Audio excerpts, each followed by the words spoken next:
Bem-vindos a mais um Cheio de Dedos podcast, aqui com os amigos Tony Oliveira e Lucas Puccini. Eu sou Thiago Endrigo, do Saber com as Mãos. Tudo bom, pessoal? Como é que vai, Lucas? Opa, Thiago, Tony, tudo bem aqui? Estou feliz de estar com os colegas aqui gravando de novo mais um episódio. E aí, minha gente, pronto aqui para falar mais um pouquinho de marcenaria e outras coisas acessórias aqui com vocês. Eu já comecei dando risada aqui, porque a gente já está falando aqui há algum tempo, né, sobre, assim, tem os bastidores aqui, né, do episódio. É um episódio especial para a gente, né, a gente que se esmera e que se esforça para trazer aqui, né, um podcast interessante, com boas discussões, assim, um pouquinho melhor do que as mesas redondas de futebol que estão por aí, né? Mas eu acho que antes de falar, né, sobre o nosso tópico, de abordar o nosso tópico de hoje, eu acho que seria importante a gente começar esse episódio, o terceiro já no podcast, agradecendo todo mundo que comentou lá no Spotify, que mandou e-mail, todo mundo que também, assim, interações, né? No dia a dia, pessoais, por WhatsApp, também agradeceram e comentaram e deram sugestões. Eu queria ler rapidamente o nome das pessoas que comentaram no Spotify ou que mandaram e-mail. Eu tenho aqui uma pequena lista: Marcos Antônio Alves da Silva Júnior, Vinícius de Carvalho Silva, Alessandro Germano. Aliás, especial agradecimento para as pessoas que também puderam contribuir com qualquer quantia, para que a gente pudesse tomar esse tempinho aqui para gravar, para preparar, né, essas conversas. Contribuição pode ser feita por Pix, pelo e-mail, pela chave, né, a chave do Pix, é o e-mail cheio de dedos podcast@gmail.com. Muito obrigado também para Jaque Melo, Thiago Cacique, Carlos Molina, Eric Ceteira, o Eduardo Tritcher, que mandou uma mensagem. Ele falou que o Spotify não podia receber todos os caracteres de amor que ele tinha ali para dedicar para a gente. Mandou uma mensagem no privado. Obrigado, Eduardo. Tem outras pessoas que comentaram lá no Spotify. Eu vou ler rapidamente só o nome do usuário. Eu não sei nem como é que fala isso, mas está aqui: Efeamea e Umbarre. Muito obrigado a todo mundo que tem seguido a gente. Isso também é um grande estímulo, né, para a gente continuar conversando. Bom, grande estímulo também são as contribuições e as perguntas que vocês queiram deixar aqui para a gente. Isso pode alimentar futuros episódios só com perguntas e respostas. E para começar, tem uma pergunta do João Pedro Moreira Rocha, que mandou por e-mail. Uma questão muito interessante que tem a ver, inclusive, com o episódio de hoje, que é sobre as ferramentas manuais. Ele diz assim: quando vocês falam do uso das ferramentas manuais, vocês falam apenas da parte do processo que envolve os furos e encaixes, ou vocês consideram todo o processo, inclusive o corte das pranchas em blocos menores, desempenho, etc.? Hoje, ainda tem lugares que cortam as pranchas em blocos e desempenham com ferramentas manuais. A pergunta tem tudo a ver com o nosso trabalho, com como a gente trabalha, nós três no dia a dia, com o trabalho de vários colegas e com o episódio de hoje, que é sobre cadeiras, né? Esse objeto tão interessante, né? Comentários, pessoal? Eu acho que tem lugar para tudo, né? Existem, sim, existem lugares que trabalham assim, fora Tiago e eu, né?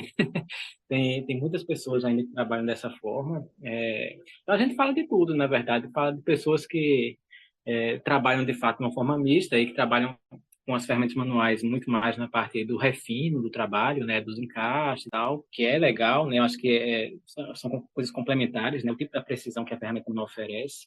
E tem também muita gente aí que trabalha exclusivamente com ferramentas manuais, desde o aparelhamento, né, até a entrega da peça final. Acho que tudo depende da forma que você trabalha, do produto que você trabalha. A gente está falando de cadeiras hoje, né, e as cadeiras tradicionais mesmo, né, elas são muita gente trabalha exclusivamente com ferramentas manuais, né? Talvez você tenha uma serra de fita numa oficina e tal, mas 95% do trabalho é feito exclusivamente com ferramentas manuais. Então depende da demanda do objeto, do tipo de público que você atende. Então Existe uma série de fatores, mas é possível, né? Eu acho que a pergunta tem um pouquinho disso, né? Assim, se é possível ou não, né? É tudo perfeitamente possível, né? Tem várias pessoas que fazem isso aí ao redor do mundo. Acho que para todos nós, assim, que né, somos adeptos, assim, de formas de organizar, né, o trabalho e a sociedade, assim, um pouco alternativas, né? Eu acho que, João Pedro, faça o que tu queres, pois é tudo da lei, né? Eu acho que tudo depende, como eu estava falando, de escala, né? Em primeiro lugar, e do que você quer fazer, né? De quanto tempo você tem, de quanta habilidade você tem, de quanta confiança você tem, de que equipamentos você tem, se você tem máquinas, se você tem ferramenta manual, como é o espaço da sua oficina, cabe máquina, não cabe? Eu estou aqui em São Paulo, num bairro, no fundo da casa, aqui, de uma residência, não gosto de barulho, prefiro trocar barulho e pó por esforço, e tive a chance de ir trabalhando com as ferramentas manuais e ganhando um pouquinho de habilidade e de agilidade na hora de trabalhar, que acho que é importante, é uma consideração importante, né? A gente não deve escutar gente que não tem habilidade falar sobre ferramenta manual, porque é um viés muito perigoso, né? Agora, dito isso, eu uso máquina bastante também, assim, eu não uso aqui na oficina, mas se eu tenho que desdobrar madeiras muito duras, se eu tenho que fazer, eu acho que dá espessura e cortar ao longo dos veios, né, serrar assim ao longo dos veios, são dois dos processos mais demorados de fazer à mão, né? Se eu tenho que fazer muitas peças, vou dar um curso de planas para 10, 12 pessoas, preciso fazer um móvel grande, tem que fazer uma bancada, né? Eu não faço tudo à mão, eu vou, né, em algum lugar que tenha a ferramenta, que tenha a máquina, né, estacionária, e uso desempenadeira, serra circular, desengrosso, né? Eu acho que tudo depende do que você quer fazer, do que você pode fazer. Não tem assim uma coisa que seja melhor que a outra. Acho que de última, faça o que tu queres. Não, legal. Eu queria só acrescentar assim, eu vejo muita gente ainda conseguir usar a ferramenta manual para muitos dos processos, se não todos, quase todos, quando elas percebem que elas preferem esse trabalho, é o trabalho da preferência delas é interagir com o material dessa forma, e para isso, para que isso seja possível e ainda factível, viável, relativamente eficiente, se essas peças são para ser vendidas ou ainda que não sejam para ser vendidas, talvez você queira observar o progresso do trabalho em uma certa medida. Eu vejo as pessoas fazerem escolhas muito conscientes sobre a peça que eles vão construir e a madeira que eles vão usar.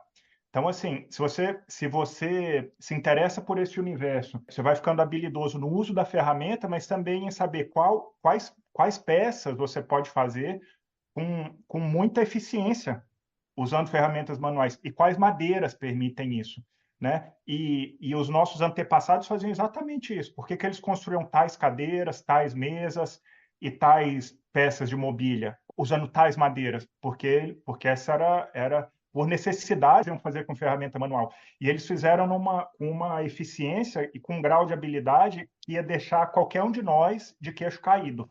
Então, assim, dá para fazer, sem dúvida que dá para fazer. É um trabalho, é um caminho, né, da marcenaria, assim, próprio em técnica, em ferramenta, e eu acho também em estilo de peça e em madeiras, né? Então, assim, a gente vai fazer essas coisas de cumaru, de sucupira, muito dificilmente, né? A gente vai procurar madeiras e geometrias, peças, né? Construções de peças assim, que favorecem o trabalho à mão. Aí você vai ver que o trabalho pode ser, né, extremamente gratificante e surpreendentemente eficiente e produtivo. Olha, não é todo mundo que conta com um meio de campo desses, com o Lucas Coutinho, assim, usando a camisa 10.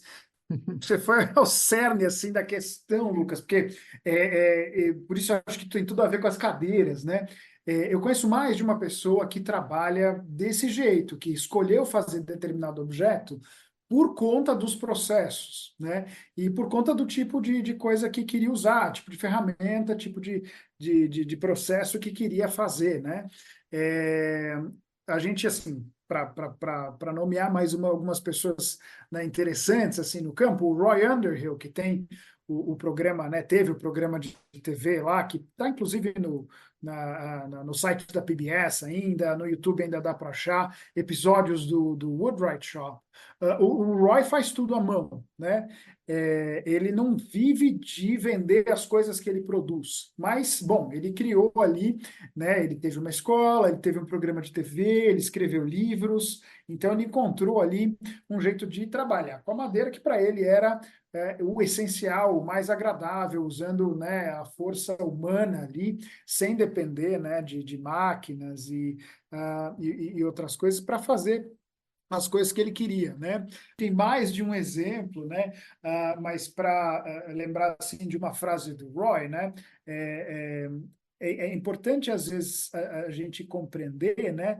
A natureza do material, né? Assim como funciona a madeira, para conseguir usar a fraqueza da madeira a nosso favor e também a força, né? Da madeira a nosso favor, né? Então, se você, por exemplo, racha a madeira, então, se você entende as espécies que racham mais fácil, e se você consegue rachar a madeira e trabalhar a madeira com a faca de tanoeiro, por exemplo, né? Você consegue eliminar muito material muito rapidamente, né? E aí depois você entende como funciona a madeira para desenhar os encaixes. E aí você consegue ali capturar a força, né, da madeira, a força dos veios para criar um objeto que você não teve que sofrer tanto para produzir, né? Porque você escolheu a madeira certa, você conhece os processos e depois você produz, né, alguma coisa com um desenho que leve em conta, né, o funcionamento mesmo do material e esses pontos fortes, né? Legal, Thiago. Então, assim, dá para fazer muitas etapas com ferramenta manual? Dá para fazer. Você vai, sim, provavelmente sentir necessidade de conhecer muito o material, tá muito atento a que tipo de madeira, que prancha você tem, e aí esse tripé funciona, né? O processo artesanal mais o material condizente com esse processo, ou seja, espécies de madeira que favorecem essa forma de lidar e a peça em si. Então, tem algumas coisas que você faz numa eficiência assustadora, assim, para o que a gente está acostumado a ver, porque a gente não tem mais na memória artesãos habilidosos que trabalham à mão. Então, é ótima pergunta. A gente fica assim, dá para fazer? É possível? E é muito bonito descobrir que dá para fazer, cara. Muita coisa. Eu acho esse papo muito legal, assim. Na verdade, criou-se um mito, né, que a ferramenta manual ela é ineficiente, né?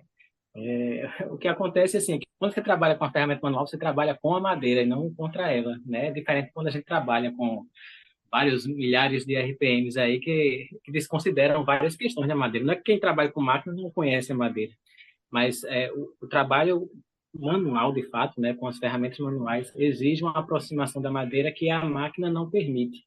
Então, a gente, é o que o Thiago estava falando, a gente explorar as forças e fraquezas da madeira, né, e que o Lucas estava falando também, né? Então, existe essa exigência de um conhecimento um pouco mais aproximado. Não digo que é mais aprofundado, mas é uma relação mais próxima que você desenvolve trabalhando com as ferramentas manuais, né? E eu acho que isso é bem pertinente, sim, essa pergunta. A gente, com os exemplos das cadeiras, né? A gente tem artesãos que trabalham praticamente exclusivamente com as ferramentas manuais e tem uma eficiência absurda, né? Você vê o cara trabalhando com a faca de tanoeiro, trabalha já há 20, 30 anos com isso, e é muito mais rápido que ele levar essa peça para um desengrosso, com uma serra circular, uma serra de fita, montar um gabarito, e, e a pessoa faz isso tudo com muita eficiência, de forma bem feita, né? Então, às vezes, o processo às vezes parece um pouco mais demorado, mas ele já está eliminando etapas de acabamento, então a eficiência tem que ser bem avaliada nesse ponto. Vocês falaram um negócio aí muito bacana, assim, em relação à escala, né? Então, essa eficiência depende muito da escala também. Se você vai fazer uma, duas, três cadeiras, quatro, de repente, né? Então, uma coisa é você fazer tudo manualmente, outra coisa é fazer 100 cadeiras e você vai ter que fazer tudo manualmente. Então, você perde um pouco a questão do padrão, né? A padronização da produção em série, né? Então, a questão da escala é muito importante nisso. Mas como o Thiago falou, né? A gente ainda está meio que respondendo a pergunta, mas já fazendo o link com o nosso tema, né? De cadeiras. Mas depende muito do que ele está querendo fazer, realmente, né? Como diz o Einstein, né? Tudo é relativo, né? Realmente, o que é que ele quer, o que é que ele quer para si, o que é que ele quer entregar de trabalho, né? Enfim, o que é que ele quer para a vida. Eu não sei o que vocês acham, mas assim, no caso das cadeiras, eu acho que na minha cabeça, sim, tem cadeiras, né? Se a gente pensar nos processos, né? Para mim, parece que tem cadeira que é de marceneiro, né? E que confia em certos encaixes, um tipo também de material. Você trabalha com a madeira seca, estacionada, serrada, né, em prancha, que depois a gente, né, dimensiona para as peças que a gente precisa. Isso pode ser feito mais com ferramentas manuais ou máquinas, depende. Mas tem cadeira que é de cadeireiro mesmo, né? Tem cadeira que é de gente que só faz cadeira, né? E aí são processos, é interessante, assim, são às vezes ferramentas mais específicas, e jeitos de trabalhar a madeira que são um pouquinho diferentes. Estou falando essas cadeiras que, para mim, na minha cabeça, são de cadeireiros, são as cadeiras que dependem mais do trabalho com a madeira verde, né? Então, você eventualmente racha a madeira ao invés de serrar, né? A gente muitas vezes compra madeira no tronco ainda, não compra, né? Não obtém a madeira ali em prancha serrada, né? Mas ainda em tronco, né? Que a gente racha. E que depois a gente continua trabalhando com a madeira verde no torno, ou no banco de tanoeiro, com a faca de tanoeiro, né? E aí, depois de processar grande parte ali das peças, né, com a madeira verde, aí sim a gente estaciona a madeira, né? Para fazer depois os encaixes, e pensa, né, no teor de unidade ali das peças, né, uma em relação à outra, se é uma travessa, se é uma perna, se é um assento, né, pensando nessas cadeiras que têm assentos inteiros de madeira maciça, né, Ah, como as cadeiras do tipo Windsor, né. Ah, Enfim, eu vejo um pouco essas diferenças, assim, não sei como, vocês têm, assim, uma classificação na cabeça quando vocês pensam em cadeiras? Que você acha, Tony? Tony, que é professor de design e nos encaminhou essa semana um trabalho que ele fez para o mestrado, não foi, Tony? Que faz um panorama assim da história recente do design dessa peça específica de mobiliário, né? Sim, foi um trabalho já antigo, né, Lucas? E, na verdade, nunca terminei aquele trabalho, né? E aí dá esse panorama geral da história, né? É, é interessante a gente classificar as cadeiras assim, porque essa classificação, o primeiro ponto que a gente percebe é questão estética, né? Assim, visualmente, como é que é a construção dessa cadeira, lógico, a construção interfere diretamente na estética. E essa construção, ela tem a ver com a técnica, né? Historicamente, essa construção vai mudando ao longo, à medida que as tecnologias vão mudando, os materiais vão aparecendo, né? Talvez para as cadeiras de madeira, uma tipologia bem fundamental, assim, claro que imperfeita, né? Seria a cadeira que tem um assento maciço, tipo na tradição das Windsor ali, em que um assento maciço de espessura maior, assim, recebe tanto os pés, quanto o espaldar, quanto eventualmente o apoio para o braço, como varetas ali, em espigas que se fixam nesse tampo sólido espesso, né? Ou reengrossado, eventualmente e um outro grupo enorme de cadeiras que tem um assento trançado, com alguma fibra natural ali. Então, ela tem uma estrutura, normalmente a perna traseira já segue numa peça única e vira o apoio do espaldar ali.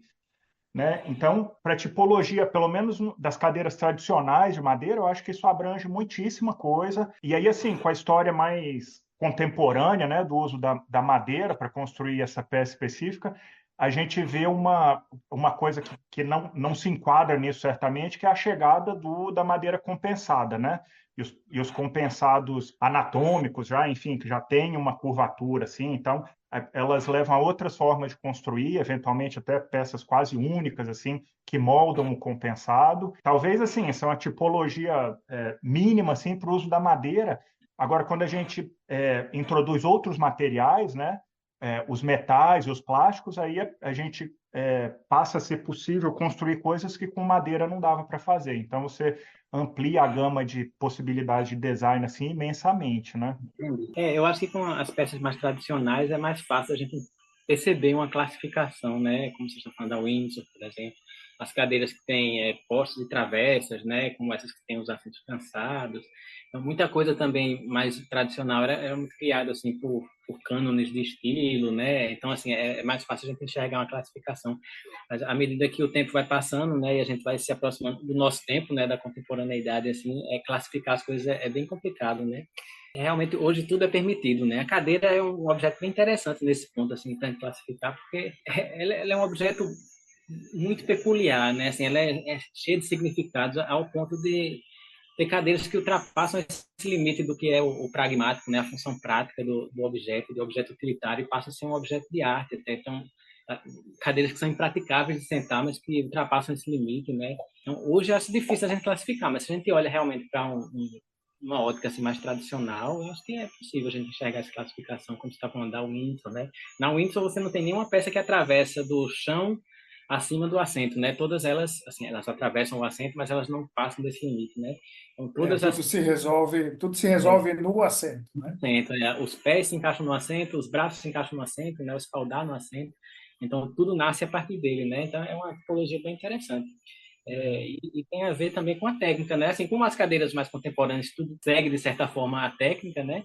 Então, isso também servia a técnica. Acho que as Windsor, elas eram feitas meio assim, separadas, né?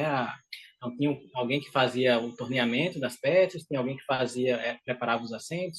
Então, era uma forma interessante de pensar a peça nessa segmentação do trabalho também, né? É interessante que procedência também é um outro critério, né? Eu estava só tentando assim organizar um pouco o panorama, né, da produção de um objeto tão complexo, né? E que às vezes realmente recusa assim recusa classificações muito rígidas, né? Mas comparando com as Windsor, né, as cadeiras que o Christopher Schwartz tem feito, né, inspirado no John Brown, no Chris Williams, essas cadeiras de tradição galesa, né, do país de Gales, né, eles chamam de stick chairs, né.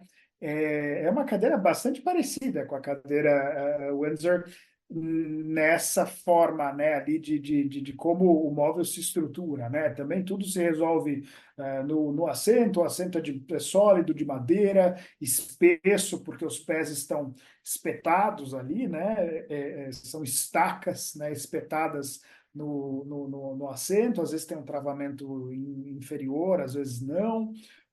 O encosto também, né, vai encaixado no assento, né? Então, às vezes, bom, por que que uma chama stick chair, por que que a outra chama Windsor, né? Às vezes é a proveniência mesmo, né? No caso do design é interessante porque, falando de proveniência, de procedência, né? Se eu não estou enganado, professor, mas design era uma disciplina, né? Cujo nome era design industrial, né? O industrial parece que foi abandonado, assim, né? Com o tempo, né? Então, acho que pensar a produção industrial, né, de objetos estava assim, era algo central para o design. Como que é isso? Inclusive, eu sou da época do desenho industrial ainda, né? Eu acho que isso vem também em virtude da gente repensar alguns paradigmas, né? Que assim, o desenho industrial ele nasceu junto com a Revolução Industrial, né? Então, eu estou numa posição meio estranha, assim, porque eu estou aqui meio no universo do desenho industrial e eu estou também no universo da marcenaria, do ofício, né? Então, é um ponto de... São vários questionamentos que eu faço ao longo da vida, né? Tem hora que eu sou mais designer, tem hora que eu sou mais marceneiro, então... aí eu fico nessa posição meio ingrata, às vezes, para um lado ou para o outro, né? E eu acredito que cada vez mais eu pendo para o lado do ofício muito mais do que para o lado do desenho industrial. Embora, assim, o que apela para mim muito é a questão da criação, né? Embora, assim, você não precisa ser designer para criar, né? Mas, enfim, voltando ao tema do desenho industrial, né? O design industrial, ele nasceu o desenho industrial, né? Nasceu com a indústria, né? E aí é um dos pontos que existe uma crítica, né? Mas é coisa do momento histórico, né? Então, foi o momento que houve essa separação, realmente, de desenho, né? De pensar e fazer as coisas, né? E acho que e aí esse pensamento ele se prolongou por muito tempo, né? Assim, dentro da indústria, Então, o artesanato sempre foi colocado em segundo plano, acho que é muita bondade, né? Então, assim, foi colocado no ostracismo mesmo, né? Assim, horas, em alguns momentos da história, ele foi realmente relegado ao esquecimento mesmo, como uma coisa inferior ou datada, que não tinha mais lugar. Outras vezes ele foi retomado, mas como sempre de uma forma que não enaltece o artesanato em si, nem o artesão em si, mas você tem o designer, muitas vezes, você tem a indústria tomando partido da técnica, mas não do técnico, né? Então, muita gente tomando lugares de maestria, aí, a gente não vai citar nomes, mas assim, dentro da nossa própria história, a gente tem pessoas que são reverenciadas aí como mestres da madeira, mas que, na verdade, não empunhavam nenhum formão, né? Mas os artesãos existiam, eles estavam lá, né? E assim, acho que ao longo dos tempos, né, a gente, acho que depois dos anos 80, com a história de pós-modernidade, etc., eu acho que algumas coisas começaram a ser contestadas, assim, né? Então, essa coisa da identidade sendo colocada em questão, né? Então, qual é a nossa identidade, etc. Então, aqui no caso do Brasil, por exemplo, a gente tem uma identidade, eu acho, muito ligada ao artesanato, né? Então, muita gente começou a se voltar a essas questões, né? Assim como surgiram questões de ecologia, então, valorização do artesanato, coisas assim. Então, algumas coisas começaram a ser contestadas dentro da própria disciplina, né? Se a gente puder chamar de disciplina de desenho industrial, né? Então, acho que aí surgiu mais o nome design, realmente, né? E aí você tem designers hoje trabalhando em comunidades produtoras de artesanato, então você tem, a gente tem vários colegas assim que são designers e são marceneiros, têm seus ateliês próprios, né? Então eles estão fundindo essas duas coisas de certa forma, novamente, né? Se pensar e fazer, né? Então, enfim, eu acho que é por aí o meu entendimento assim dessa mudança, Thiago, do desenho industrial, né, em relação agora ao design, né? Então, porque o design também é outra palavra que virou um jargão assim meio estranho, né? Virou sinônimo de qualquer coisa também, né? É. Tem esse perigo do que a gente toma como valor, né? Eu acho que é problemático a gente ter, por exemplo, o novo como um valor, né? Então, porque é novo, é bom, né? Eu estou aqui em São Paulo, né? São Paulo é um exemplo disso, assim, que é uma cidade destroçada, né? Cotidianamente, porque é melhor substituir o que tem por algo mais novo só porque é mais novo, né? Isso é enaltecido por várias razões, inclusive econômicas, né? O gosto se forma de um jeito muito assim complexo, né? Então, bom, chamar às vezes de design também é uma coisa que vale mais do que dizer que é um produto artesanal, né? O que é de uma preguiça mental e de uma má índole importante, né? Eu acho que a gente é interessante tematizar, né, essas questões aqui. A gente estava discutindo um pouquinho isso, porque uma das recomendações que a gente vai deixar aqui no podcast é um documentário legal, uma visita a um museu de design, né, da Vitra, que é um museu que tem uma coleção impressionante de cadeiras. É um vídeo bonito, muito legal de assistir. Como esses livros, a Taschen publica, né, também esses livros, né, 500 cadeiras, enfim, 500 qualquer outro objeto, né, que são super legais. Eu tenho um aqui que é bacana porque tem uma mini biografia, né, também dos designers, né, e é legal apreciar, né, essas coisas, né, as cadeiras, como assim uma criação pelo lado conceitual, assim mesmo, né, como uma criação mental, mas tem esse grande problema, né? O Lucas estava falando disso agora antes da gente começar a gravar. Você acabou de mencionar também, né, Tony?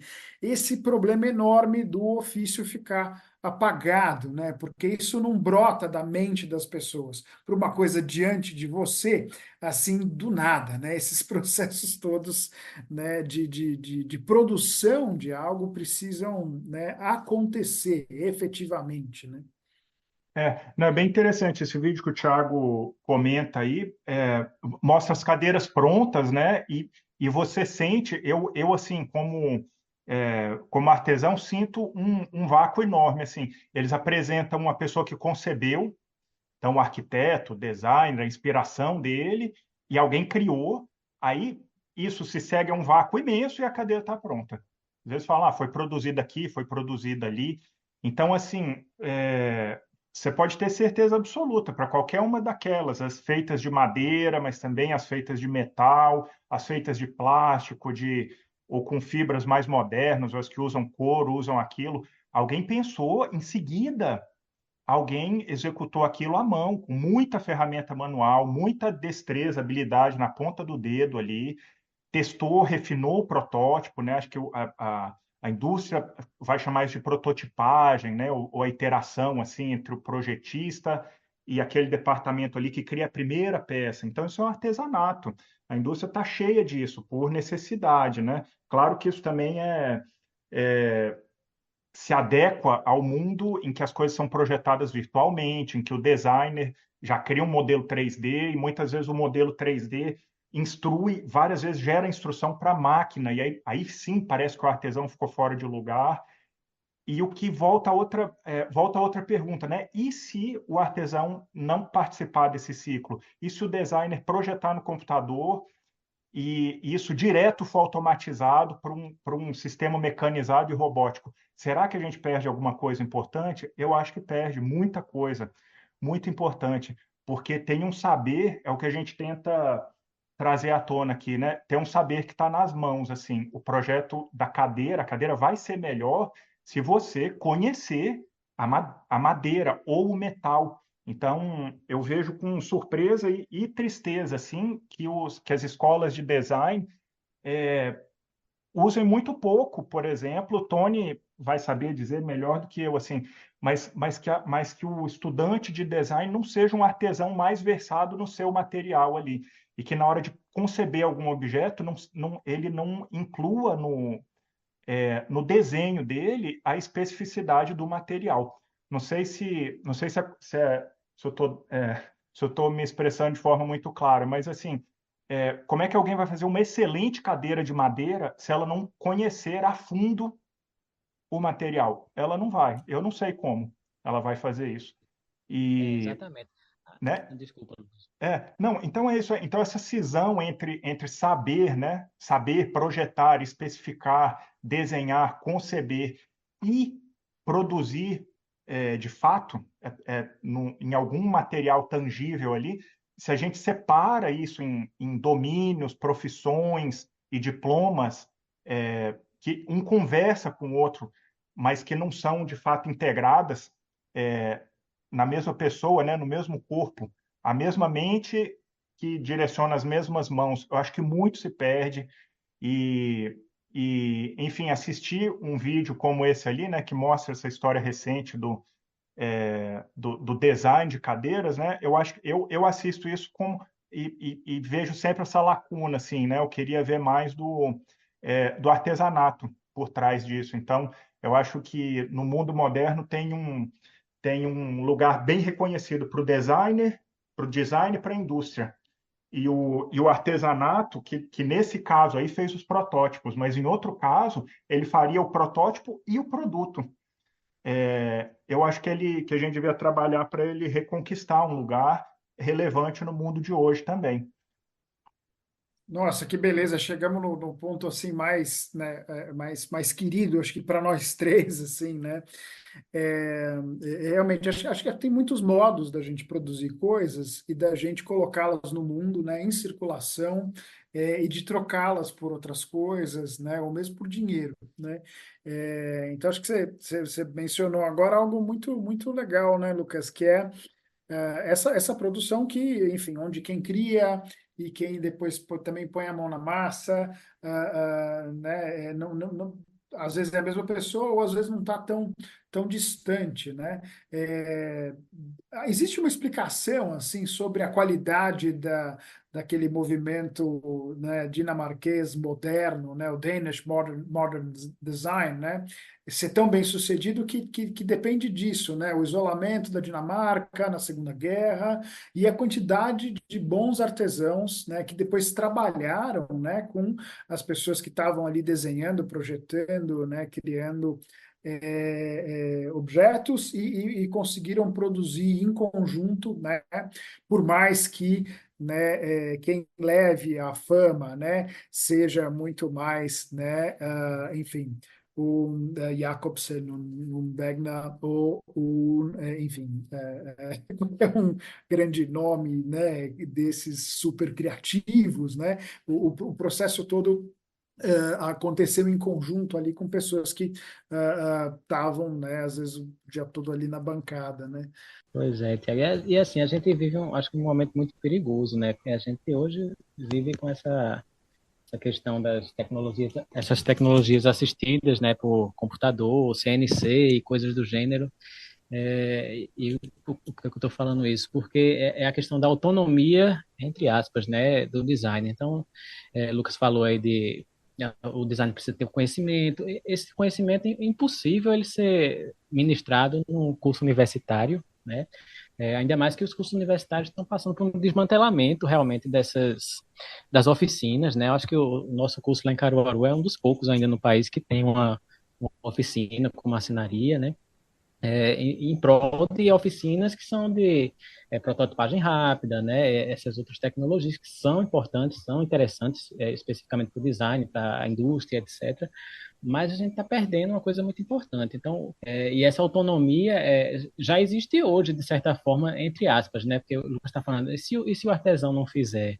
Né? Então, a gente está chegando nesse ponto. E se o artesão não fizer? Não precisa do artesão, tem uma máquina que faz.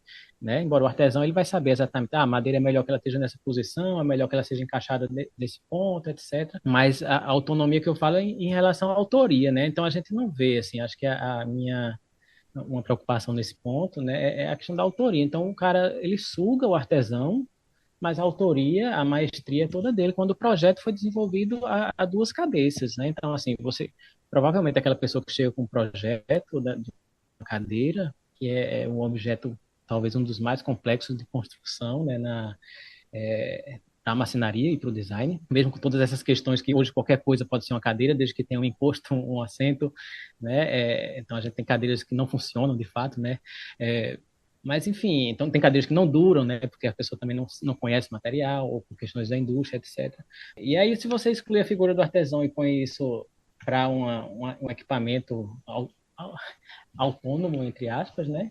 Então é muito perigoso, né? O ofício ele sempre teve nessa disputa, né? Acho que desde isso não é uma questão nova, né? Cada tecnologia que aparece, o ofício é colocado em xeque, né? Então, se a gente Uhum. olha a cadeira especificamente, a cadeira, através da evolução entre aspas, né? Assim, ao longo dos tempos assim, da cadeira, a gente pode enxergar toda a história da tecnologia na humanidade, né? A gente vê também a história do ofício, então as nossas idas e vindas, né? Se você pega lá para o século XIX, esse auge aí da Revolução Industrial, né? Então cadeiras sendo replicadas, cadeiras com muitos detalhes, né? Aquelas cadeiras de estilo, tal, sendo replicadas a pantógrafo, né? E assim a máquina tentando já reproduzir a expertise, a maestria do artesão, né? E aí você tem movimentos contrários. O artesão, sei lá, chegou o movimento Arts and Crafts, né, na época. E aí você vai criar uma linguagem muito mais industrial, na verdade, do Arts and Crafts, mas que, enfim, é um vai e vem de coisas, né, na verdade, assim, nessa história da tecnologia, nesse vai e vem. Então o artesão ele está sempre nessa corda bamba, mas eu acho que nunca na história realmente, eu acho que a gente teve um momento tão perigoso, eu acho que era o artesão, porque embora na história oficial a gente não enxergue essa mão do artesão impressa realmente na história oficial, né, assim, a gente vê a evolução das cadeiras, como o Lucas falou, né, tem uma cadeira de metal, tem uma cadeira, mas tem a mão do artesão, tem alguém que está fazendo aquilo lá, mas a gente não enxerga isso, está no ostracismo, mas o artesão está lá. E agora, né, com essa questão da CNC e todas essas tecnologias, né, onde é que está o artesão nisso aí tudo? Ele vai ser só o cara que vai dar o conhecimento, assim, bota a madeira assim, bota a madeira de outro jeito, né? Então, cada vez mais a gente contra a parede, né? Eu acho que a nossa posição é sempre assim, né, de precariedade, né, mas eu não sei se eu vejo assim com tanto pessimismo, Tony, o lugar do trabalho artesanal, porque eu acredito que as pessoas ainda têm a capacidade, mesmo a gente estando muito entupido pelo, né, enfim, capitalismo, por esse modo de vida, né, que a gente tem, né, pelo consumismo. Eu acho que ainda assim resta em algum lugar das pessoas a capacidade, né, de ter sensibilidade a como as coisas são feitas, né? Eu acho que isso é tema para um próximo episódio. A gente já tem até separado, né, na nossa lista ali de trabalho, né? Um episódio, inclusive, sobre os materiais, né? Então, o Lucas mencionou algo interessante agora há pouco. Eu lembrei do Glenn Adamson, que tem um livro sobre a inteligência material, né? Eu acho que é um tópico que a gente pode retomar mais para frente, né? E o quanto esse tipo de inteligência, ele diz que é um tipo de inteligência, né? Pode ser importante nas coisas que a gente faz, né? Seja de um ponto de vista assim do trabalho, né? Industrial ou não, né? Eu acho que as pessoas, os seres humanos ainda têm condições de se comover e de reconhecer o gesto de alguém em interações e em coisas, né? Aí a gente, eu compartilho dessa perspectiva que acredita que as coisas não são assim objetos inanimados, desprovidos, né, de alma, nem de história, muito pelo contrário, né? Mas para voltar um pouquinho para o tema, estava lendo um texto sobre de um cara chamado Rybczynski sobre o parafuso e a chave de fenda, a história da chave de fenda, né? E aí ele lembra que uma das primeiras máquinas para produzir parafusos foi um marco assim importantíssimo na Revolução Industrial, porque foi talvez uma das primeiras máquinas que separavam, que tiravam do artesão o controle sobre a qualidade do que era feito. Então, a máquina por si só seria capaz de produzir um objeto, um produto com a qualidade necessária, né? E ele lembra disso por conta das crianças que trabalhavam nas fábricas, né, de parafuso, na Inglaterra. Isso ainda em 1760, quer dizer, bem assim, a Revolução Industrial vai tomar assim grande fôlego quase um século depois, mas esse já é um primeiro momento onde a gente tem a separação, né, do conhecimento e com todo o poder que está relacionado a isso, né, o conhecimento de quem faz e de quem controla ali os meios de produção, né? Separar isso sempre foi uma coisa importante, né, para o capital. Ter esse tipo de poder é uma coisa muito complicada. Então, boa lembrança, Tony, sobre a autonomia, né? Porque às vezes a gente acaba defendendo formas de exploração, dizendo que isso é liberdade, né? Então, acho que o ofício ajuda a gente também a se posicionar diante dessas agruras todas. Então, assim, estava escutando vocês falarem aqui e me veio uma pergunta, assim, né, que eu acho que, de certa forma, amarra essas conversas todas. Por que é que a gente quase não vê mais, hoje em dia, cadeiras artesanais? Quem será de nós que viu ou que usa em casa? Eu acho que muito poucos de nós usam uma cadeira que a gente diga, essa cadeira é artesanal, querendo dizer assim, uma pessoa que construiu isso aqui. Hoje em dia, quase você não vê no mercado assim alguém fazendo e vendendo cadeiras, a indústria passou a fazer tudo isso. Né? Por que eu acho? Acho que tem uma resposta aí que amarra e que toca em tudo que a gente falou aqui. No meu entendimento de marceneiro, assim, a cadeira é uma peça especialmente difícil, especialmente desafiadora. Não vou dizer que é a mais difícil, mas ela tem requisitos específicos dela, da peça, assim, que a distingue um pouco, eu acredito, de outros móveis, né? Tanto que você vê um monte de... O Krenov é um cara, por exemplo, até divertido, como ele escreve no livro dele, ele fala, não, nunca fiz uma cadeira na vida, acho isso difícil demais, complicado demais, funde minha cabeça. E é um cara imenso, né, na história da marcenaria, mas assim, tenho certeza que se ele se dedicasse, ele ia fazer uma cadeira maravilhosa.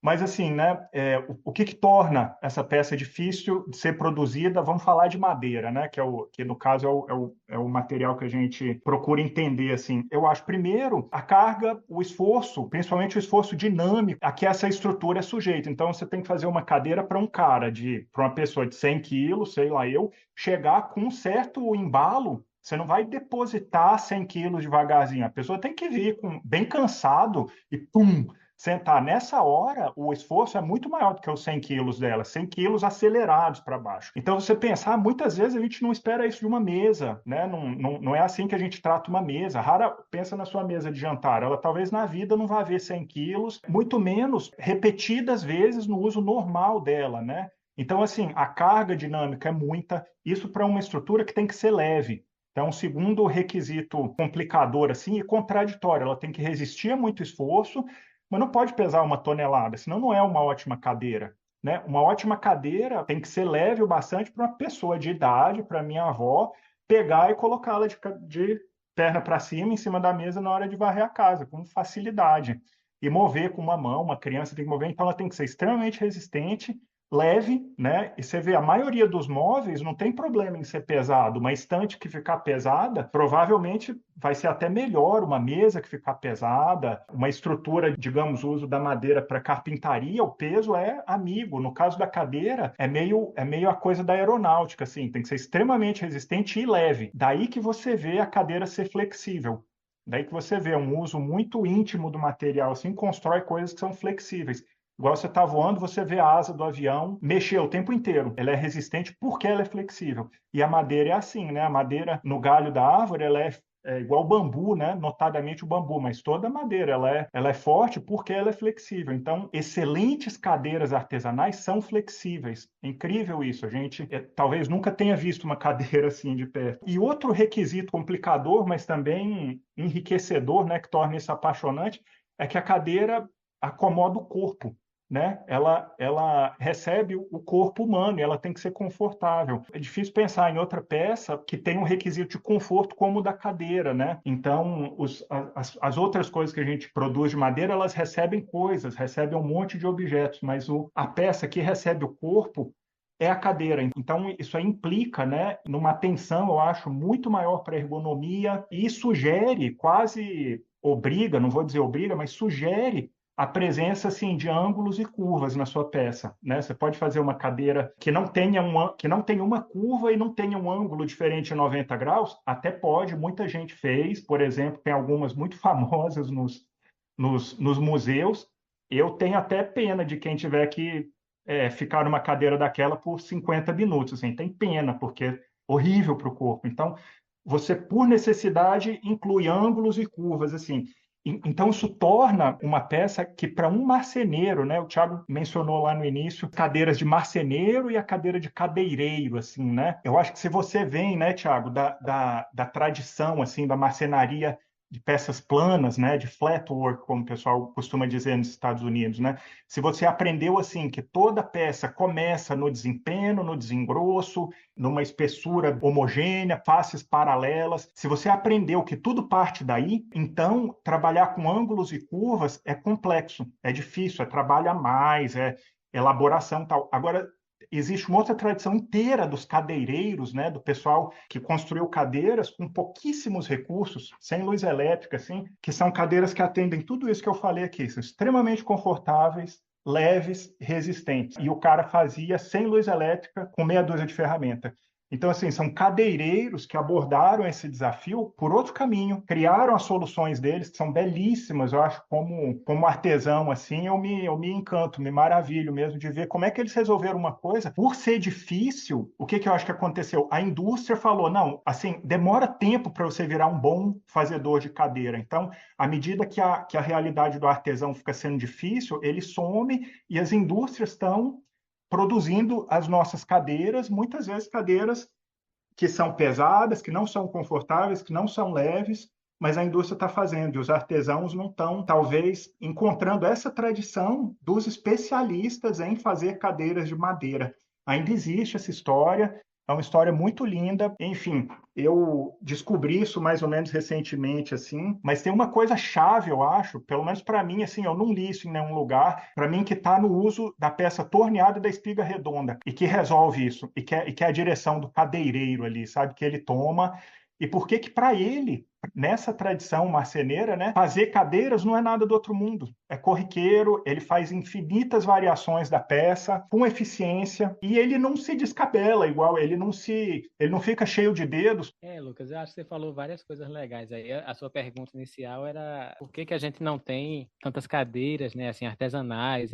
A cadeira é talvez o objeto mais complexo, né, da marcenaria. Eu diria um dos mais, pelo menos, né, para não me comprometer tanto, mas é um dos objetos mais complexos. exige muito conhecimento também, não é só o conhecimento de estrutura, conhecimento da microestrutura, que seria do material em si, no caso a gente está falando de madeira, e isso, assim, demanda muito do artesão. E você falou uma coisa interessante, a gente tem cadeiras de marceneiros e a gente tem cadeiras de cadeireiros, então a gente tem muitas cadeiras de marceneiro. Eu moro aqui próximo a um polo moveleiro, então eles fazem móveis populares, e tem muita cadeira lá, mas são cadeiras de marceneiro, assim, e feitos meio a toque de caixa, né? Mas são cadeiras desconfortáveis, pesadas, realmente populares, né? Então, assim, é feito a toque de caixa, então o objetivo é produção e tal, mas são cadeiras artesanais, né? Então, uma cadeira bem feita, né, por todas essas questões que você falou, exige um comprometimento do artesão muito grande e é difícil concorrer com a indústria, né? Quando a gente tem várias opções de cadeiras, tudo isso vai implicar no custo, né? A verdade é essa. Então, é difícil concorrer com a indústria em tudo isso. Sendo um momento mais crítico, né, que a gente é colocado em xeque, eu acho que a gente, na verdade, aflora novamente. Eu acho que a gente está num momento importante por isso também. No design, a gente fala sempre que o objeto ele tem uma função prática, uma função estética, uma função simbólica. E o Thiago falou várias questões aí que são simbólicas, né? A questão de entender como é que a coisa é feita por alguém, e etc. Tudo isso são questões simbólicas, né? E a cadeira, eu acho que é um dos objetos que tem essa questão simbólica talvez mais forte de todos os objetos que eu conheço, assim, né? A gente tem uma relação muito íntima com essa cadeira. A gente falou, inclusive, que tem cadeiras que, na verdade, ninguém nem senta, né? Então, assim, as cadeiras passam a ser objetos de desejo, né? E o que é que faz você escolher uma cadeira, por exemplo, a cadeira de um artesão, de uma cadeira qualquer da indústria, né? Então, o que vai pesar é a questão simbólica. Mesmo que você sente bem nessa cadeira da indústria, existem cadeiras feitas pela indústria que são confortáveis, né, e tal. Mas o que é que vai fazer você escolher a cadeira feita por Lucas ou a cadeira feita por uma indústria qualquer? Então, são essas questões simbólicas. Essas questões simbólicas hoje têm o peso, né? As pessoas hoje, a identidade, né, pessoal, né, a identidade da pessoa hoje se afirma muito pelo consumo. Isso é horrível, né? Assim, é uma coisa do capitalismo mesmo, né, desses nossos tempos. Mas as pessoas se afirmam pelo que elas consomem. E aí as questões simbólicas dos objetos, né, elas têm um peso muito grande nisso aí. E a cadeira é um objeto como poucos. Acho que talvez tenha um automóvel, assim, para a gente fazer um comparativo, mas eu acho que é um dos objetos que tem um peso maior nessa função simbólica. E eu acho que é por isso que a gente tem essas questões todas aí. Acho que existe lugar para que a gente tenha cadeiras de artesãos, né, tomando lugar nas mesas das pessoas, né, e nas salas das pessoas. Mas é importante que as pessoas saibam que não vai ser qualquer cadeira também que ela fizer que vai concorrer com a cadeira da indústria, né? Uhum. Essa dificuldade, inclusive, que o Lucas falou, né, da construção, a gente volta ao tema da CNC, né? A gente vê hoje muitas cadeiras hoje sendo construídas por CNC de 3 eixos, sei lá quantos eixos, né, que giram a peça para lá, para cá e fazem todos os encaixes, né? Então a pessoa tem basicamente o trabalho de projetar no computador e ele faz essa cadeira. Mas essa cadeira, ela não é vendida como se fosse uma cadeira da indústria. Ela é como se fosse uma cadeira de um mestre artesão, né? Ou se a gente for olhar os valores dessas peças, são absurdamente caros. Então, a gente está concorrendo com isso aí, assim, falando de concorrência de mercado, a gente está concorrendo com isso, né? Se a gente está falando da oferta, né, a gente está falando um pouco de mercado também. Então, a gente tem que pensar que tipo de cadeira é essa que a gente está fazendo que vai apelar ao sentimento das pessoas, né? Então, a gente vê, assim, não estou julgando o trabalho de ninguém, mas a gente vê muita cadeira de feijão com arroz, assim, e vai ser difícil. Essas cadeiras são feitas por artesãos, são de altíssima qualidade, mas é um feijão com arroz. Então, o que é que tem nesse feijão com arroz que vai apelar, né, nesse contexto todo? Então, acho que é um pouquinho, acho que se responde um pouquinho, né? Acho que você respondeu um pouco das questões, são várias questões, né? É uma questão bem complexa mesmo. Não, acho que sim, né? Porque ela envolve fazer cadeiras e vender cadeiras, né, Tony? Então tem a realidade da porta da oficina para dentro e tem uma realidade da porta para fora, que é quando o seu produto conversa com o mundo moderno, massificado em que a gente vive, né? E todas essas questões que você levanta. Então, como é que o produto, né, do artesão existe e é entendido e é ou não é comprado no mundo, né, uma longa conversa, assim. Mas para as cadeiras, eu acho que isso é parte da história, assim, né? Então, acho que a gente vê poucas cadeiras artesanais. Primeiro, é difícil de fazer, leva tempo para você aprender. Estamos tentando falar de uma excelente cadeira, uma cadeira que use madeira, não. Uma criança faz, né? Você vê uma cadeira feita de MDF, você tem vontade de chorar. Essa é fácil de fazer, mas uma excelente cadeira leva tempo para aprender. E depois, para que ela seja vendida, né, na segunda pergunta lá, você tem que conhecer essas realidades todas aí, do comércio, da oferta, da demanda e dessas dimensões, né, Tony? A prática, a estética, a simbólica. Eu acho que, de certa forma, você tem que mapear isso tudo e ser competente nisso tudo. Aí você tem uma chance. Então, um longo caminho. Para mim é um desafio e um encanto ao mesmo tempo, assim, você, né, se enveredar por ele. Eu não sei o que que vocês acham, mas seria possível a gente voltar a esse tema, né? Especialmente essas questões comerciais também e de percepção de valor, né? No futuro. Uhum. Mas a gente podia encerrar esse episódio mapeando um pouco, você falou na questão do aprendizado, né, Lucas? Talvez a gente poderia contar um pouquinho umas obras que a gente, né, tem consultado, que a gente acha que são interessantes, tanto, né, textos assim escritos quanto em vídeo. Acho que tem bastante material, né, sobre todas essas cadeiras. Talvez seja legal a gente e todos esses processos, talvez seja legal a gente apontar algumas. O que que vocês acham? A gente mencionou, né, logo no início, né, o Vitra, né, do museu. Tem um livro bacana de um sujeito do Rubchinsky, o mesmo que tem o texto sobre o parafuso, que chama Now I Sit Me Down. E agora, né, me sento. É uma história, ele chama de uma história natural da cadeira. Eu acho que é um bom panorama assim sobre, né, esse objeto tão curioso, né, que realmente não guarda, né, livros nem outros objetos, mas guarda pessoas, né, assim, onde, enfim, que a gente tem esse jeito tão peculiar assim de usar, né? Eu acho que também sobre os jeitos de fazer cadeiras, né? Que a gente gosta tanto, né? O Tony estava comentando, né, recentemente sobre o livro, né? E também sobre os vídeos do Peter Galbert. Você tem seguido isso de perto, né, Tony? Sim, Tiago, é um engraçado, o tema surgiu bem concomitante com isso tudo, né? Então, esse tema da madeira verde, por exemplo, a construção de peças, é uma coisa que eu sempre pulei um pouco, assim, nunca vou entrar nesse universo e acabou que eu tô cada vez mais, mais apaixonado, né, por isso aí. E aí já li bastante coisas, né? Mas um livro que eu tô gostando muito, ainda tô lendo, é o livro do Peter Galbert, né, que o Tiago falou, que é o Sharemaker's Notebook, né? Então é um livro que eu recomendo. O autor realmente é muito didático, assim. Ele cobre várias questões que várias outras pessoas não cobriram, né? Eu tenho uma recomendação que parece meio nada a ver, né? Mas assim, tem a ver com isso que a gente acabou de falar, de função prática, estética, simbólica, toda essa discussão. É um artigo muito bacana de um autor chamado Rafael Cardoso Denis. Vocês encontram na internet. Chama Design, Cultura Material e o Fetichismo dos Objetos. Eu acho que tem tudo a ver com cadeira também, de certa forma, né? Com os objetos, né, que a gente constrói. Eu acho que vale a pena a gente aguçar o olhar nesse ponto também, né? Mas no sentido da construção das cadeiras, como o Thiago estava falando, eu recomendo altissimamente tanto o livro do Peter Galbert quanto o canal dele também.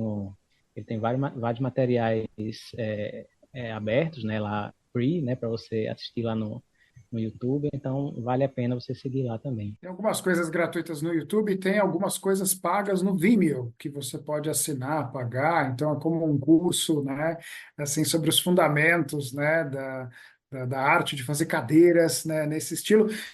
São materiais excelentes que colocam a gente para pensar e para trabalhar, que precisam de tradução. Não estou falando aqui da questão da língua em si, né, do fato de estar em inglês, mas são cadeiras que pertencem também a uma determinada cultura, e aí tem muito a ver com os materiais encontrados numa certa região. Eu estava pensando nisso, né, você falou da questão da sustentabilidade, né, Tony, no design, né?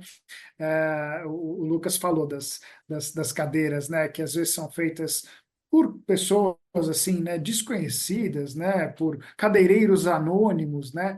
É bonito ver como as soluções que as pessoas dão, né, tem muito a ver com os materiais locais, né. Então essas cadeiras, como as que o Lucas, né, tem feito, que tem assento trançado, né, nos Apalaches, né, nos Estados Unidos, se usa muito hickory, né, a casca do hickory para tecer o assento, porque é um material que está muito disponível lá e e que as pessoas sabem processar, né? Sabem coletar, sabem transformar ali numa fibra que possa ser tecida, né? Aqui no Brasil a gente tem sisal, tem bananeira, né? Tem couro, né? Usado para trançar assentos de diferentes formas, né? Lucas, você está nesse processo também, né? De também fazer uma pesquisa sobre os materiais que a gente tem aqui, as madeiras e como a gente consegue também, inspirados, né, às vezes em outras tradições, também criar coisas aqui que sejam, que tenham a ver com, enfim, com onde a gente está, né?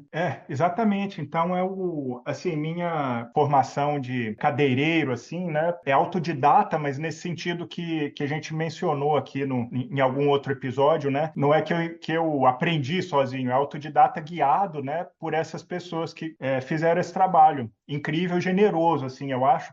Que na hora que vários desses, né, o Peter Galbert ou o Chris Schwartz, ou vários desses, na hora que ele coloca o projeto dele no livro, isso vira domínio público. Eu tive daí o pontapé, assim, para seguir experimentando um monte ali. E o que você fala é muito verdade, Thiago. É preciso traduzir no sentido de contextualizar, assim, né? Então, para começo de conversa, o trabalhar com a madeira verde, né? Isso é bem interessante, assim, vários desses fazedores artesanais de cadeira lá, eles usavam a madeira antes dela secar, pelas razões deles lá. Ela é maleável, ela é bem molinha de cortar. No torno parece mágica, assim, parece que ela corta com uma facilidade incrível, porque ela ainda está bem molinha, no fundo é isso, ela está cheia de água e ela é maleável, ela ainda é flexível, então se ela secou, perdeu a umidade até um certo ponto, ela está na condição ideal, digamos, para os processos de dobra no vapor, assim. Então, eles se valem do processo de secagem para produzir e montar a cadeira. Tem outro artifício chave, assim, de transformar o que seria um problema da cadeira, né, uma fraqueza, numa força, que é botar a espiga seca, muito seca, na dimensão mínima dela, na fura um pouco mais úmida. E depois que você faz essa montagem, a umidade caminha de uma peça para outra e muita gente constrói a cadeira sem cola. E eu não construo sem cola, mas se você já fez uma espiga redonda dessa, muito bem feita, muito justa, você não tem força para tirar. A gente não tira. Mesmo sem o diferencial de umidade, você não tira, a madeira quebra. A espiga quebra na base dela. Se ela entrou muito firme. É muito difícil fazer ela entrar, você tem que alinhar as coisas, mas ela não tira. Se além de estar muito bem construída, você usa esse diferencial de umidade a seu favor, é extremamente resistente, incrível. Incrível, assim, como é que você conhece o material e usa a estrutura botânica ali, né, disso a seu favor, é incrível. Então, assim, eles tiram muito proveito de algumas espécies de madeira, e normalmente essas que crescem na Nova Inglaterra, ali no Nordeste dos Estados Unidos. Tanto que a galera da Califórnia, do Texas, eles já ficam. Tipo, a gente já fica, cara, onde é que eu vou achar essa madeira? Pobre de mim, como é que eu vou fazer esse negócio que no meu quintal não tem? Como é que eu vou comprar, pedir para alguém deixar um tronco aqui no meu quintal? Não tem. Aqui no Brasil, muito menos. Então tem um trabalho grande, assim, né, Tiago, de traduzir, de contextualizar essa ótima antropofagia, né? Aprender o que eles aprenderam, o que eles estão resgatando, eles estão colocando em domínio público, ou é o vídeo gratuito, ou é o vídeo pago, que também é domínio público, ou é o livro gratuito, ou é o livro pago. O conhecimento vai chegando para a gente. Não dá para construir, eu acho, essas cadeiras sem essa tradução. Começo de conversa, não temos a madeira igual. Para seguir, as ferramentas que lá são acessíveis, aqui são mais difíceis. Para as madeiras, para a madeira verde, a gente tem que reaprender, adaptar. Muito do que é feito com a madeira verde, você também traduz e adequa para madeiras que vêm da estufa, muitas vezes com prejuízo, com etapas adicionais, mas assim é a vida, essa é a graça. Ou você senta e se lamenta, ou você dá seus pulos, né? E nisso a gente é ótimo, né? E assim, para os assentos também, né, Tiago? A gente não tem o hickory aqui, mas na ausência desse, tem fibras naturais ou tem fibras sintéticas, não sei, tem infinitas formas, mas essa tradução é necessária para a gente aprender com essa tradição deles que, aliás, se assemelha muito da nossa tradição. Tem cadeiras coloniais do Brasil aqui que se parecem bastante com essas. E é uma pena que a gente não, que esses artesãos brasileiros não tenham escrito também esses livros em português, né? Aí é uma questão de uma cultura oral que sofreu com a transmissão, né? Mas É, você falou algo bacana, né? Porque a gente volta para aquela questão das tradições e das incorporações que a gente pode fazer, da antropofagia. Aquela fala do Ariano Suassuna, né? Bom, como é que a gente pega uma influência assim de fora que nos enriquece ao invés de nos descaracterizar, né? Essas cadeiras todas são é. interessantes, têm processos legais. Eu acho que depois que o Bern Chandler, na Austrália, conseguiu fazer cadeiras desse estilo, com as madeiras que eles têm lá, que só tem eucalipto praticamente, eu acho que é um sinal de que não é impossível, né? A gente consegue traduções e adaptações para criar essas cadeiras aí depois com o nosso estilo também. E no fundo, eu acho, né, nós vamos fazer as nossas cadeiras artesanais. Talvez a gente modifique, eu acho que a gente vai, nesse processo, modificar etapas construtivas, modificar, eu acho, inclusive a geometria da peça, o resultado da cadeira, mas fazer cadeiras igualmente confortáveis, leves e fortes e bonitas, mas com a nossa tradição. Igual seria tolo a gente querer produzir no Rio São Francisco, ou no Vale do Rio São Francisco, não é assim? Ou em ou na Serra Gaúcha, o vinho francês ou espanhol. A terra é outra, o sol é outro. Nós vamos fazer os nossos ótimos vinhos aqui, né? E as nossas ótimas cadeiras. Não acho que vai resultar na mesma cadeira deles lá, o que é muito legal, assim. Essa é a riqueza da tradição que segue, né? Tem um né? psicanalista inglês chamado Donald Winnicott que tem uma frase curiosa, assim, interessante. Ele diz que a originalidade nasce da tradição, né? Então, você estava falando e eu lembrei da poltrona que você fez há pouco tempo agora, né? Que é uma Uhum. cadeira na tradição das cadeiras dos Apalaches, as cadeiras que Brian Boggs fazia, as ladderbacks, né, enfim, que são conhecidas, né, por lá, mas que já começa, enfim, a emergir ali algo novo, né, de um jeito bastante bonito, bastante interessante. Eu acho que essa história aí, esses são os livros nos quais eu me apoiei muito, e eu queria deixar como recomendação o Chairmaker's Notebook, acho que é incontornável, assim, excelente. É um livro tão lindo, né, Tony? O Peter, ele fez as gravuras à mão. Parece uma coisa rara, assim, mas a estética é linda, funciona muito bem, né, em termos de prática. Você vê o design. Por incrível que pareça, o desenho funciona melhor para explicitar alguns detalhes do que uma foto faria.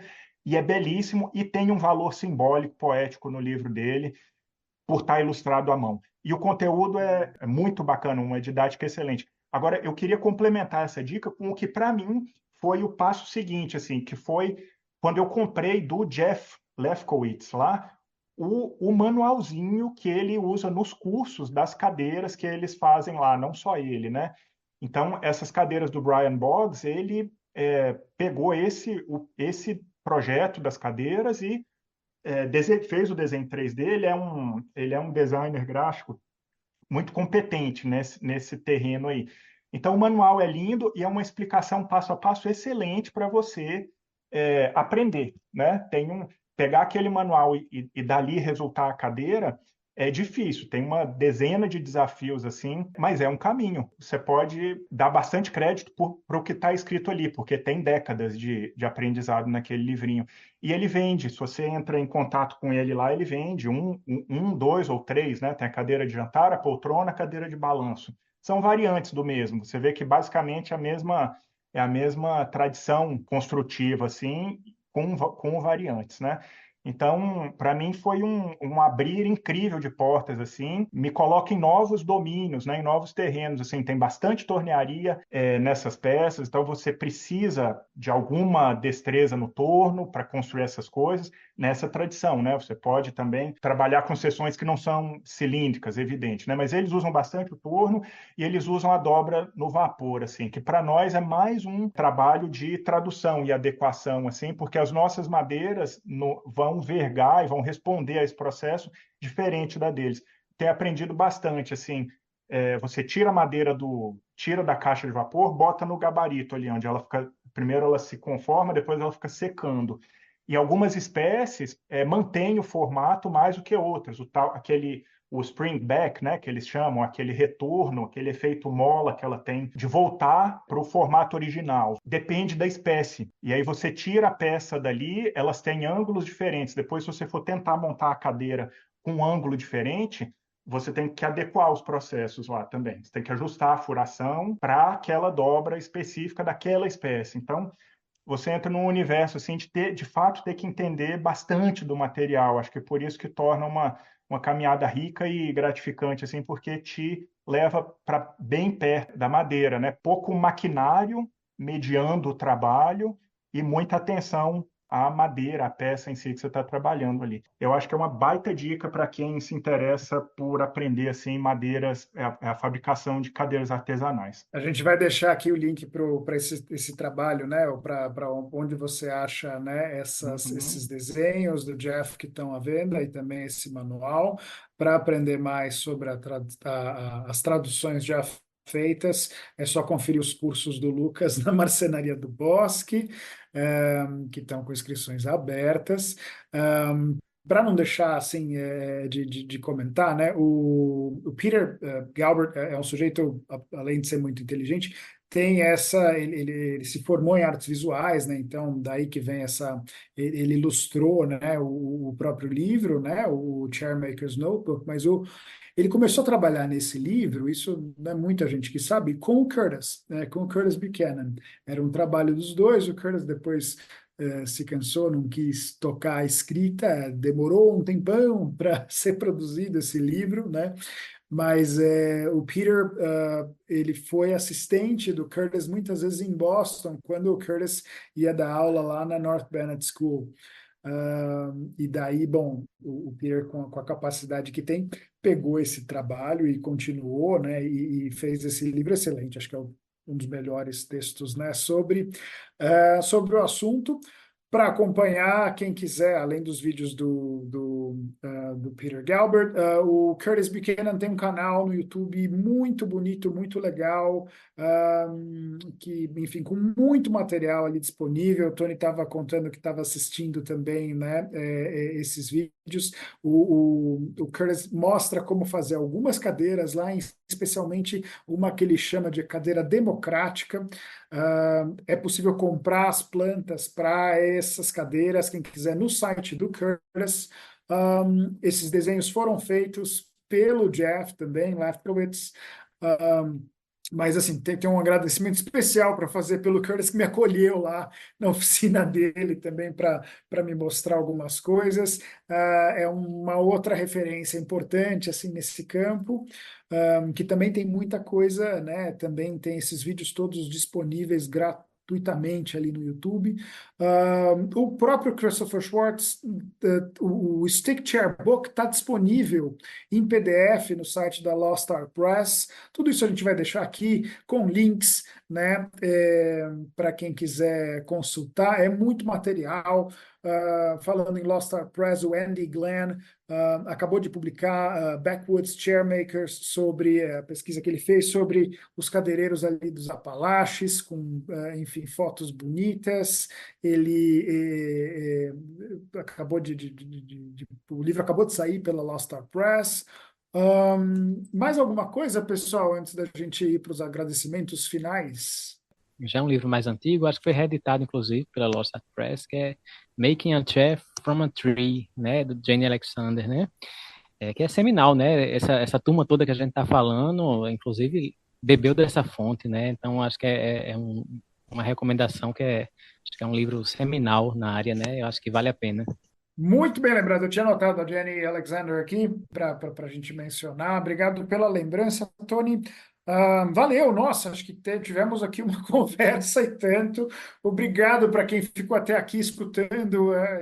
Esperamos que isso tenha sido, que isso sirva para que todo mundo se anime a fazer cadeira. Eu acho que se eu tenho uma coisa para falar sobre a questão do comércio e de como a gente vende, não vende, bom, não tem que vender, tem que fazer, cada um faça a sua cadeira, né? E aí inaugure o projeto Saber com o Traseiro, que acho que é o melhor jeito de, né, fazer as cadeiras adequadas para cada corpo também e de produzir as coisas sem ter que comprar. Enfim. Obrigado, pessoal. Quem quiser, então, contribuir com o podcast, com esse nosso esforço aqui também, pode usar o Pix cheio de dedos, podcast@gmail.com. Através desse e-mail também podem mandar perguntas, comentários, sugestões, críticas, e o que mais vocês quiserem para a gente. Cabe também lembrar o nome que a gente escolheu para o podcast. Eu acho que muita gente fica muito receoso assim e preocupado. Será que eu consigo fazer uma cadeira? Eu queria só terminar com uma palavra de incentivo também. Claro que consegue, tem seu desafio, mas é daí que vem sua graça também. E é a peça que você vai levar para casa e vai te confortar, vai te ajudar, vai ser útil. Então experimente, experimentando que a gente aprende, vai longe. Falar em ir longe, São Paulo vai metendo 2-0 no Corinthians. Obrigado, pessoal. É isso aí. Valeu, Tony. Valeu, Lucas. Um abraço, até mais. Um abraço, minha gente. Até a próxima. Um Aí, abraço, pronto, pronto, aí terminou acabamos. assim.